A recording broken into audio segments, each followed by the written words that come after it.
Okay, Tyler. So Kroger's getting a lot of attention from investors recently. It's viewed as a pretty safe business, retail, grocery, incredible operator. Long-term history has been really, really good for this company for investors as a stock, but it's trading for a really stretched valuation right now. And there's some other concerns that we want to talk about for anybody that's thinking about this as a way to recession-proof your portfolio. Yeah, I mean, you can always tell when people are concerned about the market when grocery store stocks become popular again. And Kroger, in terms of great grocers, they've been up there. But as you mentioned, there's reasons to not necessarily smash the buy button before taking a look into a couple things here. That's absolutely right. We'll share some data points. We talk through everything that's going on with the business, reasons why it's an attractive business to own, including the long-term history, but also those reasons to be concerned, and maybe a better idea, not necessarily a recession proof, but if you're looking to get into the grocery business, we have a better stock we want to talk about here. Let's just say it's muy bueno. All right, this video is sponsored by The Motley Fool. If you're looking for even more great stock ideas, go to our special link. It's fool.com/unscripted. Go check that out. You can get access to The Motley Fool's 10 best stocks to buy right now. The link's going to stay on the screen for the whole video, so get ready to check that out. All right, Tyler, where I want to start off is I want to just share why Kroger might be compelling to people. As a long-term investment, it's done pretty well. About 3,900% returns. So basically a 40 bagger. Every dollar you invested in the company in its IPO, you'd have $40 now, including the value of the share price and the dividends it's paid out over that time. It's been an absolute winner. It's been a market beater at different times in its history. Like you said, groceries feel like a pretty safe place to be an investor. These are things that people need, staple foods. Kroger's everywhere. One of the biggest distribution chains in the grocery business, a broad footprint, so they got lots of geographic exposure. And they've proven they know how to operate across every part of the economic environment. Yeah, I mean, when you look at grocery stores, one of the things that stands out with Kroger is it's just a great operator of its business. And that's one of the telltale signs of what makes a grocer great. You can say they have the nicest store presentation, but in terms of operations, distribution, getting your food on the shelves and turning over inventory, even if you have low margin businesses, they can be incredibly attractive businesses. Look at a company like Kroger, like a retailer, kind of the same thing. And it's a grocer, but it's also a retailer. And one thing that you and I have talked about a lot about on this channel is the concept of good retailing is like inventory turnover. The more you can turn your inventory, the better you are at this business. When it comes to inventory turnover, Kroger is just one of the best in the business. Over the past 10 years, it's kept its inventory turnover somewhere in the 14 to 16 times range, meaning that every single thing that is on its like store floor gets turned over 15 to 16 times a year. Some more so than others, but on average, that's what it turns out to be. If you look at that compared to other American grocery store operators, it's one of the best in the business.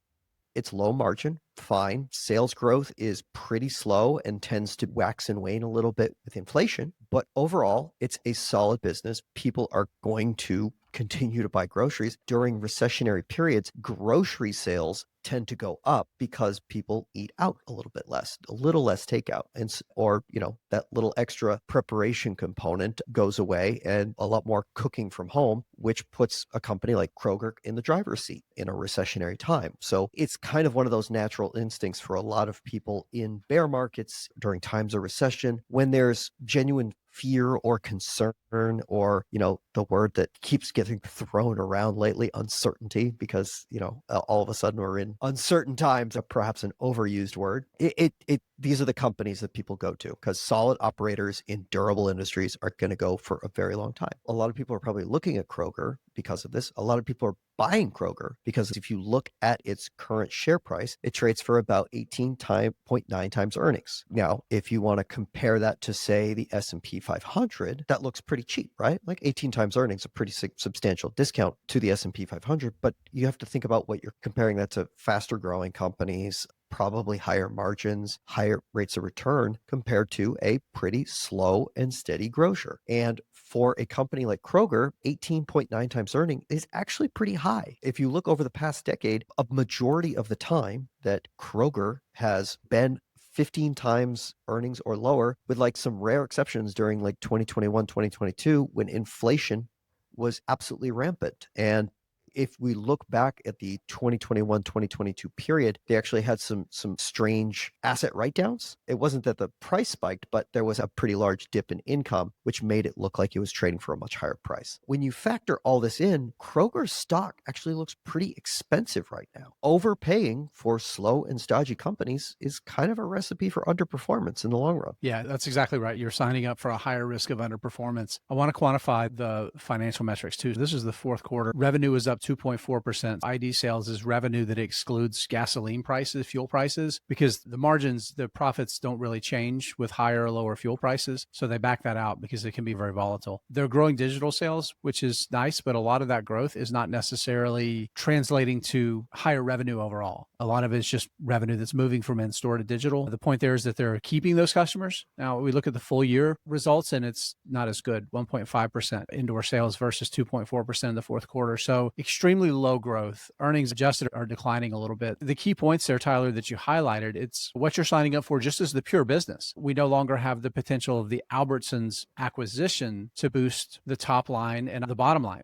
because Kroger has, over its history, made plenty of acquisitions and integrated those acquisitions and grown earnings per share as a result. But we haven't even talked about that. That's off the table now. That deal is not going to happen. Investors looking at Kroger for certainty right now are actually investing in a company moving into maybe some of the most uncertainty it's had in a long time. Before we talk about our idea for a stock that we like better, we should talk about the uncertainty with management. Yeah, so I can't remember the precise date. It was a few months ago, but basically what happened was the CEO and chairman of the business, who had been more or less a Kroger lifer, was let go. He did officially resign. There probably were not a lot of good options here. But yeah, Rodney McMullen did resign, but under duress because of some things that were going on, as it says here, that were inconsistent with Kroger's policy on ethics. This is important because now Ron Sargent, who's been on the board for a while, is now the chairman, because Rodney McMullen was also the chairman of the board. So we have a new chairman of the board who's also acting as interim CEO. So the business still, here we are about 6 weeks later, doesn't have a CEO in place. And we shouldn't forget, Tyler, that not even a month before that, David Kennerly was announced as the new CFO. When it was announced Todd Foley was going to retire. So now they have a new CFO that's coming in who's an external hire, who's been in the job for, as we record this, call it a week and a half. For a business like Kroger, is probably the second most important position behind the CEO, who's been internally with the business for not even 2 weeks at this point, an interim CEO who's also the new chairman of the board. So you have a business that's having to completely refocus after the failed acquisition of Albertsons, and we don't have a lot of clarity around its leadership and its direction going forward. So there's a lot of reasons to be concerned about Kroger before you even talk about valuation. So you talk about that stretched valuation. There's a lot of reason to be looking elsewhere in the grocery space, Tyler. This was all just a setup for you. This was just to talk about BBB Foods. I didn't even come with a plan to talk about a different stock, but Jason is foisting this on me anyways. Grocery store that actually is really intriguing to me right now is BBB Foods. It's a Mexican grocery store called a hard discount grocer. So kind of like Aldi, bargain market style, no frills, high inventory turnover, trying to get